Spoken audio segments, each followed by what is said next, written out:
Hey guys, welcome back to She Became Me, our first episode of 2022. I am your host, Lentina Rogers, and our new theme for this year is defining moments. We would like to definitely each month celebrate the small wins and just define every moment of your life is what we want to promote this year. So, without further ado, let me get my co-hosts in. So, Ronieka Howell, hey, How's it going, Tina? going good. Good to see you. You too. I see you looking all fresh and relaxed and ready for 2022. I'm ready. I'm ready. Okay, so let's get our other co-host in, Yalonda J. Brown. Hey, Hello, everyone. Yolanda. Hi. Hey, Happy 2022. Happy yes. New Year. Yes, I was just saying, to our audience that we had, took the theme of defining moments for this year, and our goal was definitely to celebrate each month is to celebrate small wins, celebrate the small steps that we're going to take.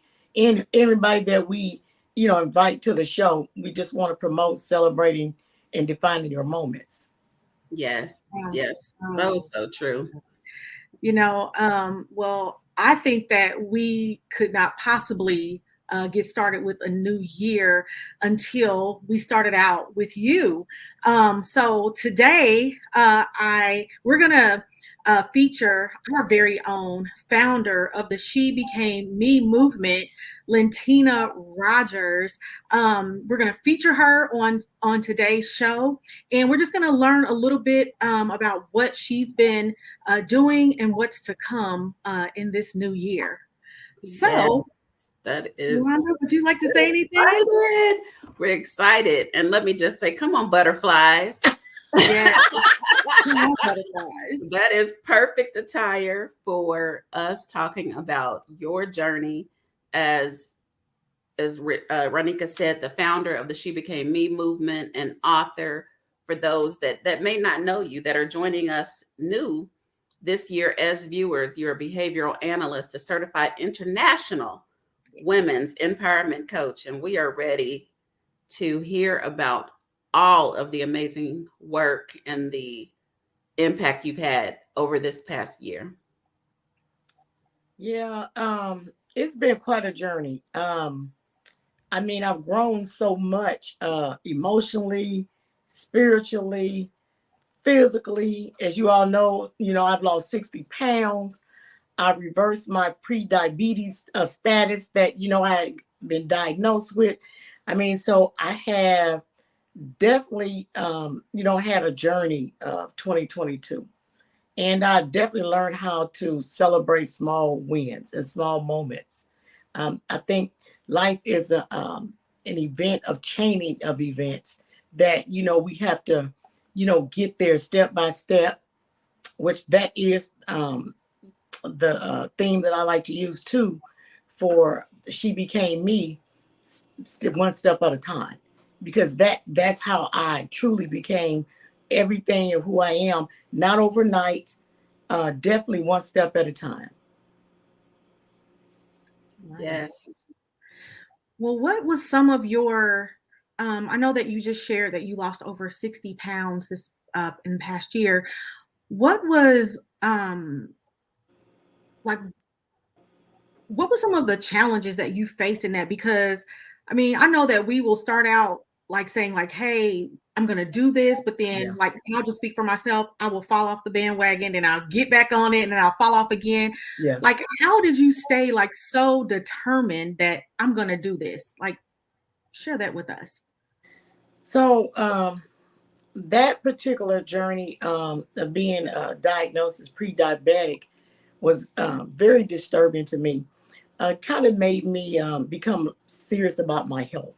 My mother has been a diabetic since she was a teenager. So I watched her journey and her struggles, some of the things and people around me, some of the things that I know that diabetes can do.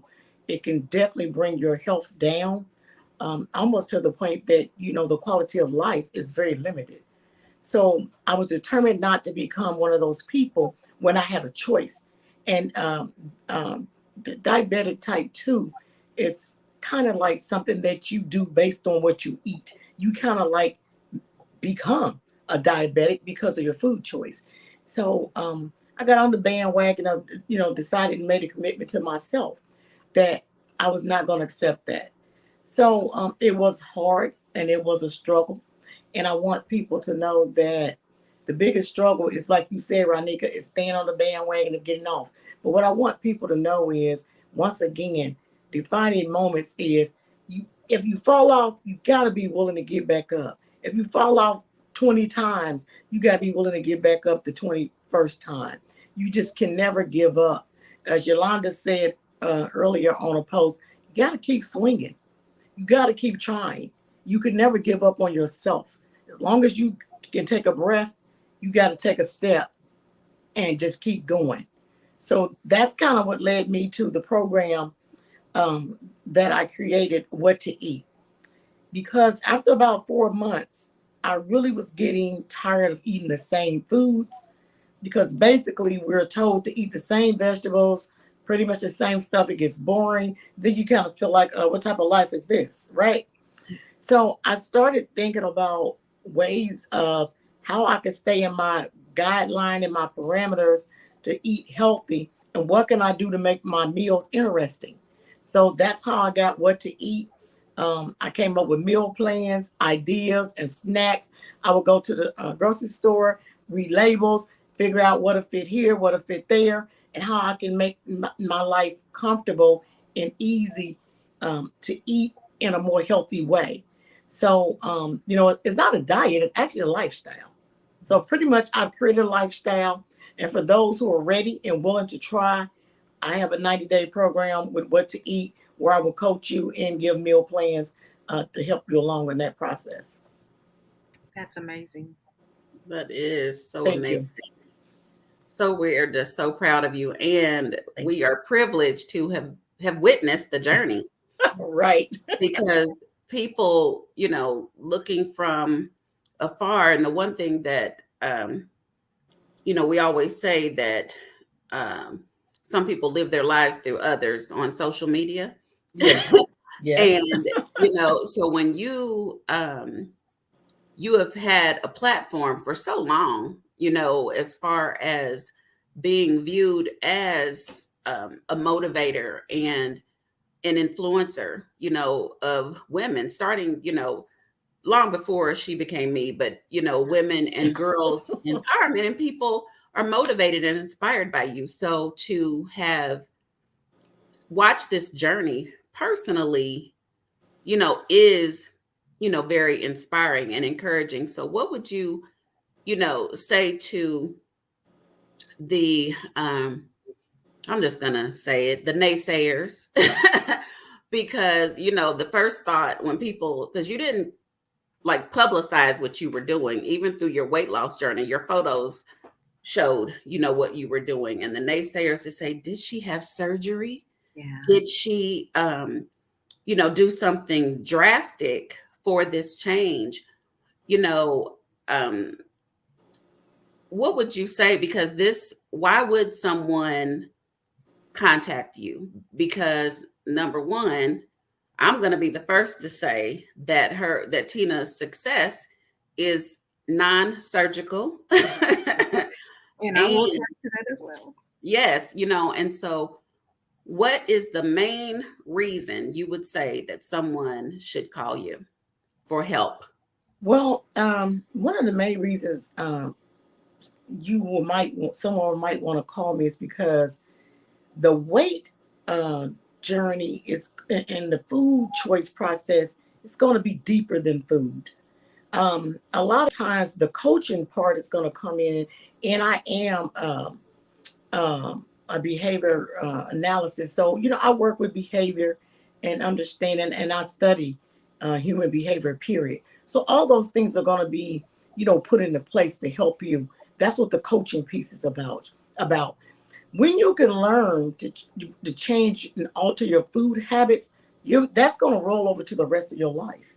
It's going to help you with other types of habits that you may have. It's also going to help you one step at a time be committed to yourself, more on self-love. You know, you want to be healthy. You have to be healthy. You only get one body. You get one life, you get one body. And this is also a spiritual journey as well, because you have to respect and protect the body that you have. You know, God has given you, you have the ability to walk, to see, to run, to enjoy life and have a great quality of life. But slowly, because we cannot make a good choice of what to eat, we're poisoning ourselves and creating a lot of the disease that we have to live with, and diabetes being one of them. That's going to alter and limit the quality of life. So I'm definitely going to be a good person to help you with that, because I've been on both sides. I truly understand the struggle, and I understand the human psychology part of the thinking. And I will be there to pick you up. If you fall off, you're going to get right back on. And it's okay to fall off. The main thing is that you just jump right back on. I expect people to fall off. It's part of being human. But at some point, you're going to get it and you're going to stick with it. And when you start seeing those results, you're going to be happy that you did it yourself. Because at the end of the day, if you don't have mind control, nothing else matters. You could do anything you like. You're going to gain the weight back. You're going to still continue to fight those diseases if you don't figure out how to control your mind and your choices and your thought process. So that's what the coaching piece will come from, and what I'm able to offer you. Oh, That's thank good. you for that. That is so good. And let me put the disclaimer out there. We are not speaking against anyone that has opted for surgical methods. And sometimes it is medically necessary for surgery to happen. And so let us let that be known that Yes. we are not speaking against anyone that makes various choices in this area, because it's something that I can say that the three of us have discussed Right. and Right. it is and what I love about what you're saying, Tina, Yes. is that it really is mindset and Yes. discipline and personal accountability, but also having someone else support and hold us accountable, Right. to developing healthy habits. And that's really what we're all about, within most of what we talk about. And being able to walk in our purpose with authenticity, matters. Yes. And it's in all areas. It's kind of like what I'm taking from it is you're saying you can't just be authentic in one area. Right. And you cannot.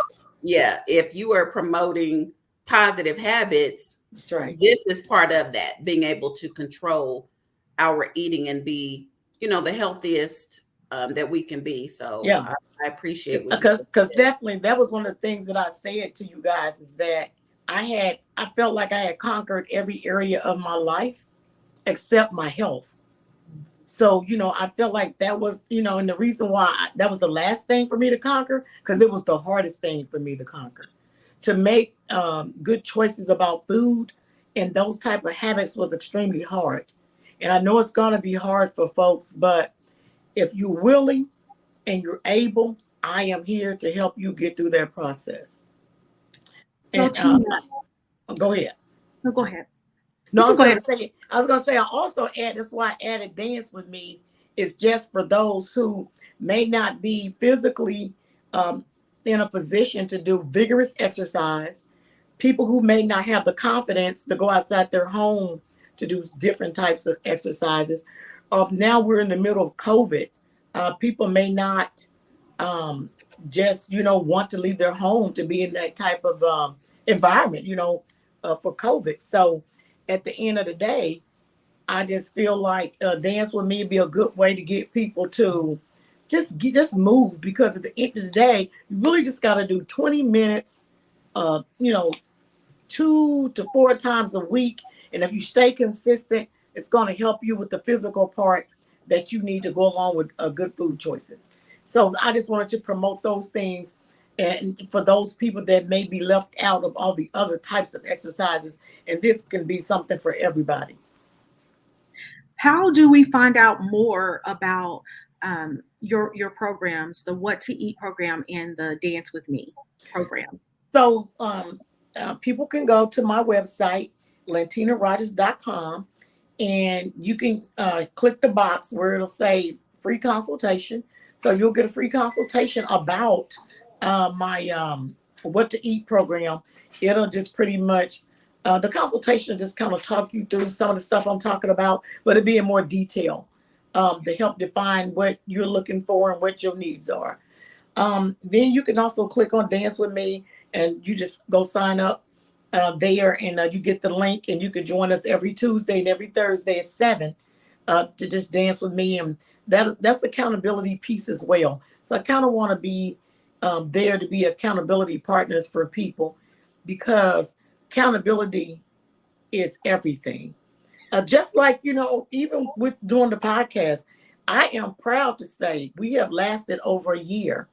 And I also want to publicly thank, Ronieka, Yalonda, and Danola for being there for me to help this vision come to life and sticking there with me when sometimes, even when I wanted to fall off.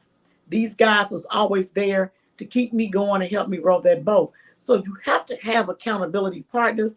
You got to have people that can correct you, give you constructive criticism.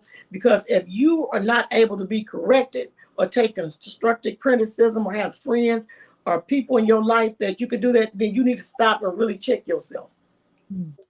So you got to have accountability partners and people that's going to tell you the truth. Amen to that, sister. It's our pleasure to be on this journey with you. And so before we move to Shemale, you had another accomplishment last year, a new book collaboration, along with a new international certification. Please share. Yes. So I was involved in a book collaboration with Linda Eastman, which she's a international, well-renowned, long-time publisher, women empowerment coach, and lots of other things. So I was fortunate enough to be selected to be one of the women to do this international book project. And that book is called Future Female Leaders. And you can also get that book on my website as well, lentinarogers.com. And that project was, I learned a lot with that project. I met a lot of people, and I learned a lot of different things, and I came out of my comfort zone, within that project. My title on that book was called My Emotions in Me. So, writing that piece helped me dig deep and to think about the things that something personal that I, experienced. What would I say to the future female leaders in the next generation? So one thing that came to mind was that my emotions, because if we cannot control our emotions, we're not in control of our thoughts, and we're not in control of our actions. Those three things go together. And to be successful, those three things need to be aligned. And they don't have to be perfect, but they need to be, solid. And like I said, you need to make sure that every mentor needs a mentor, and everybody needs accountability partners. So if you don't have a mentor, you better get one. And if you don't have accountability partners, you need to get some. So Linda Eastman as well runs a program for the certification for the International Women Empowerment Coach. So I took that certification as well. So with that certification, I plan to roll out the She Became Me Academy in the spring. And what I'm going to do in those programs would be different workshops for women. So I'm excited about, getting the first one done this spring. Those dates haven't been finalized, but I'm looking toward somewhere like in March or April. I'm hoping COVID is more under control, where we're able to do it in person. But I'm going to have some really interesting and day-to-day type things that women want to talk about. One of the main things I want to talk about, and I feel like women have constantly asked me over the years, is I'm going to do a workshop on teach me how to date. So I'm going to, basically, I'm going to get a lot of my research from men, interviewing men and talking to them about, dating, the do's and the don'ts. So I'm going to bring a lot to that workshop for single women. And then I'm also going to have things for married women to just talk about, how do we, build relationships and partnerships and different things like that. So it'll be things of those nature, but interesting things and everyday conversations and topics that women really want to talk about. That is awesome. Awesome. Thank you, Tina, for sharing and inspiring not just our viewers, but us as well. And thank you for your passion. Thank you. Look, it's my purpose. Once I figured it out, the main thing is I have to. That's another thing I would like to share is when you figure out what your purpose is and your passion, when they collide, it just kind of sparks something inside of you, and you have to create. I'm gonna say a bubble. You cannot worry about anybody else, what people have to say. You just have to take those steps and just fulfill the purpose that God has, put in you. So that makes it spiritual to me because everything that I do, and I just, when I think about my whole life, um, I mean, God really set me up to do everything that I'm doing right now. Mm. Everything just fell into place. It was just simple. It was that easy. That's when you know you're doing what you're supposed to do, and it brings you joy, a type of joy that nobody can take from you. So you just, get up every day, fulfill that purpose, and I promise you, you will get that type of joy that you did not know that exists. And you do it for yourself. So everything I do for me first, and then anybody else that can, get something out of it, then that'll be great. If only one person, just one, that's fine. I don't have, my purpose is not necessarily for the masses. My purpose could be for one person. But God gave me the gifts, skills, and talents to do it for one person, then that's fine. And if I don't know, I'm just, living and walking in faith. Whatever God lays out for me, has for me, then that's just what I'm gonna do. One step at a time, one day at a time.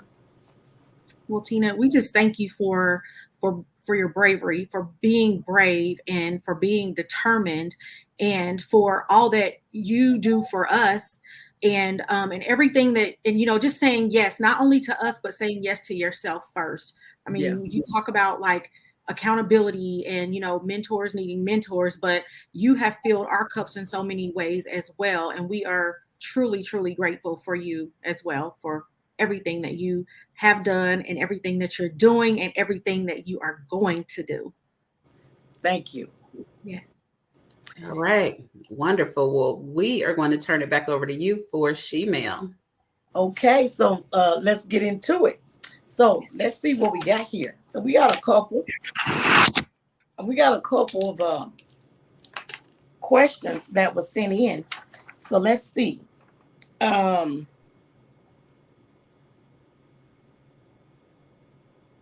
okay, well, let's start with the first one. This one's really good, kind of along the lines of what we've been talking about. Do you feel that that New Year's resolutions are effective? Oh, do you feel that New Year resolutions are effective? So, what do y'all think about that? I mean, at, at, the, at the beginning, I think the intention is good, but when we go a little bit further, get more into that new year, and whatever that resolution is that we have written down for ourselves. Again, sometimes, I mean, when we start out, it's all good, but then again, it kind of gets pushed to the side. So, I mean, it just depends on the person, I guess. Yeah, I would agree. I think some people definitely use the beginning of the year as a time of recharging, reevaluating their lives and any goals that possibly were unmet the year before or throughout their lifetime for that matter. And so I would just say they're only as effective as the accountability attached to it, the planning attached to it. And you have to, I believe I'm going to say I'm not going to talk at our viewers because I am a person who sets goals all throughout the year. Do I reach all of them? No, but you have to be able to, I believe we have to be able to reassess at different points during the year. So keep checking in with those goals and place them somewhere where you can see them constantly. Yes. Yeah, I agree with everything that you guys said. I think the biggest thing is that people are not doing is being true to themselves. Because, see, it's so easy to lie to yourself, and especially about things that people don't have a way of, um, checking. For instance, like, let's talk about weight, like my weight journey. The hardest thing is for people to just tell people how much they weigh. People won't, be honest with themselves. So until you're ready to be honest with yourself about small things, you're never going to accomplish any goals. You can set all the goals or resolutions or the beginning, the middle of the year, anywhere, anything you like. But until you decide to be truly honest with yourself, you just be on a merry-go-round of going nowhere, possibly just getting dizzy. That's it. So, Good. That's good. so let's look at another one. Okay.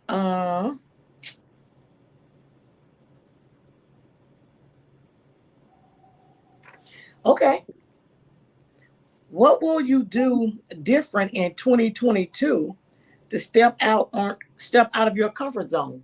What will you do different in 2022 to step out of your comfort zone?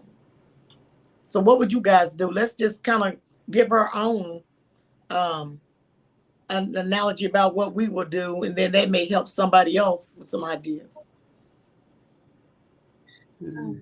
Just stop doubting. Um, the self doubt. Um, yeah, and just believing in what like God has gifted me, and just not operating like in the background. Like stop operating and hiding. Okay. That's good. Yeah. Let's see, to step out of my comfort zone, I have to first think about what am I comfortable? What am I comfortable in? I would say just doing things. I want to make a goal to do some things that are adventurous Yeah. that I wouldn't normally do. And so kind of like creating a new bucket list. Yeah. Do some things that I found a journal. I've been doing some cleaning out of, I have so many books and things, and I have a journal. I found a journal that I had bought. It has to be at least 4 years ago, and it is full of things that help a person do something every day that scares you. Yeah. The title of it. And so I want to analyze those things that I'm fearful of or wouldn't normally do to get out of my comfort zone. I love it. Yeah. That's good because I'm right with you on that. Yeah. Definitely. I think one of the things that I've kind of started toward the end of 2021, but I'm definitely gonna just let it be more my focus of 2022 is being okay with letting people be happy where they're at. A lot of times we have basically just adopted the idea that a person couldn't possibly be happy in certain situations because we may not be happy in certain situations, right? So we tend to want to push ideas on people and say, oh, maybe you can get a better job than that. You know, you have more talent than that. You got more skills than that. But maybe people's happy with that, you know, what they're doing. So I want to be more thoughtful about not doing stuff like that, you know, letting people be happy where they're at. Kind of like just being quiet too, more. Just, you know, if people don't ask me for my advice and people don't seek what I have to offer to give, I'm not shoving it down their throats. I mean, I'll put it out there, but if you don't seek it, I'm okay with that. Everybody would never do everything. And then who are we or anybody to tell anybody, to judge anybody about what they should be doing or how to do it? Mm-hmm. So that's just one of the things I'm going to try to focus on and do more of, to be comfortable, because it's bringing me out of my comfort zone, because it's a natural thing to respond to people, you know, a certain way. So I'm going to try to stop and just focus on that and say, should you say that? Should you respond to that?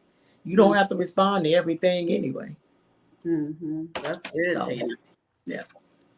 Okay, I think we got time for one more, y'all. Where we at? How much?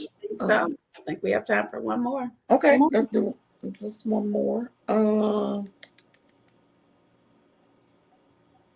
Okay, what has been one of your biggest challenges during the pandemic, and what have you done to overcome it?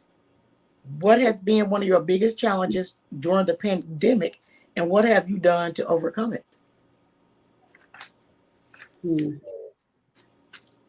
One of my biggest challenges has been not letting sadness and negativity consume me. Okay. Yeah. That I would say has been one of my biggest challenges, and overcoming it is in process. Mm-hmm. Yeah. But I have been able to talk it out, pray it out, and continue to try to do things that make me happy and bring me joy. I had just the privilege of going through various things last year that helped me tap into what brings me joy. I really didn't have an answer to that question. And I sought out various people. I was part of a program that just helped me tap into joy and understand what renewal looks like for me. And that will continue. I will continue to persist in practicing those habits so that I can still thrive in the midst of, you know, what has been the pandemic has been a storm for me and my family in many ways. Yeah. That's really, really good. Yeah. One of my biggest challenges during the pandemic has been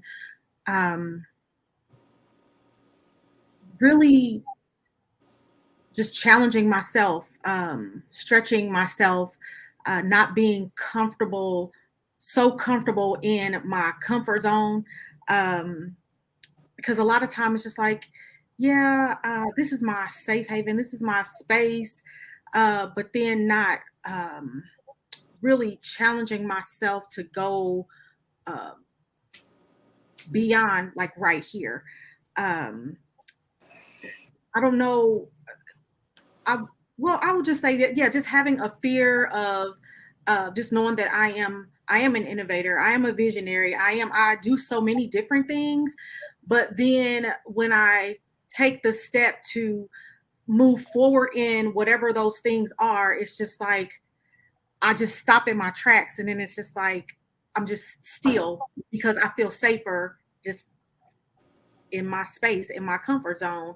So just really dealing, like Yalonda said, just a lot of dealing with myself, my daily affirmations, my time with God, praying, just really honing in on the gifts that God has given me, and preparing myself for the things that I said yes to, and just really, really doing them this time. Like, no matter what, just really, really sticking to the plan and getting it done, and not allowing myself, because it's no one else that's getting in my way. It's literally like myself. So a lot of time dealing with me and getting she all the way together for what's to come. Amen. Yes. Yeah, I think the pandemic has kind of shifted me to, a lot of people I've heard, in personally have experienced that everybody has different ideas about the pandemic, how it should be done, the controversy about the shot or not, um, how many days. So, one of the things I've done just to overcome all the chaos of the pandemic is I've decided to not talk about it with people. I'm just gonna put it on the shelf with religion and politics. I Mm. kind of like don't talk about it a lot. I'm just gonna do the things I'm gonna do. I'm gonna allow people to be in the space that they need to be in to do what they want to do, and I'm just gonna leave it right there. I think that's the best way, the best thing I can do to overcome, some of the challenges. I just got to move like I'm going to move, and I can't control anybody else. So I just think that's the biggest challenge is, um, you know, to me, I just feel like I'm in the matrix because everybody around me has had COVID except me. So I'm just still ducking and dodging and trying not to get it. And if I do, just hope it, I can come out, on the other side, healthy. So my goal is to just keep trying to do whatever I can do personally, not to get it.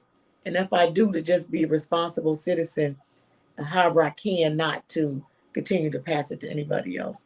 But other than that, I just don't talk about it much and just don't make it, the center of my life. Kind of like what you said, Yolanda, I just kind of want to celebrate um, anything happy that I can that's going on. I don't want to dwell on the sadness and things like that. So once again, it's here. We have to live with it. We have to adjust to this thing, and just hopefully we can get on the other side of it. Because once upon a time there was a thing called polio, but it don't exist anymore. So hopefully at some point it will become a thing of the past. Thank you. That was good. Yeah. So those are all of our she-mail questions. So if you would like your questions asked on our show, be sure to submit those to shebecameme2020@gmail.com. And don't forget to subscribe to our YouTube channel so that you can stay up to date on what's going on and what's to come with the She Became Me movement. Yes, and we want to thank our sponsor always, Denola Burton, CEO and founder of Enhanced DNA Publishing. Yes. Thank you, Denola. So we look forward to seeing you all. Okay. So, well, I guess that's it for tonight, guys. It was good seeing you, ladies. You guys was definitely a breath of fresh air. And because we got to get together again soon, ladies, and do one of our ladies' night. So Let's do it. Definitely. yeah. So until next time, guys, we'll see you. All right.